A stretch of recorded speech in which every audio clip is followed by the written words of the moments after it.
প্রবাসী রবি ভাই আমাকে 300 টাকার মাধ্যমে দোয়া জানিয়েছেন। ওনার প্রতি সালাম। এবং ইমন পাগলা ভাই, ওনার প্রতিও সালাম। নাম জানা অজানা উপস্থিত সকলের প্রতি সালাম। আসলে আমাদের এই আসরের শিল্পীবৃন্দ অনেক বেশি, তো আমি যেহেতু প্রথম দাঁড়িয়েছি চেষ্টা করেছি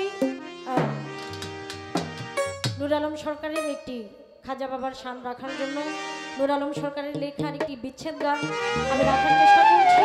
তারপরে হয়তো বা সময় আবার নাও পেতে পারি, তো সেদিকে লক্ষ্য করে আমার একটি বিচ্ছেদ গান থাকবে। ধন্যবাদ সকলকে।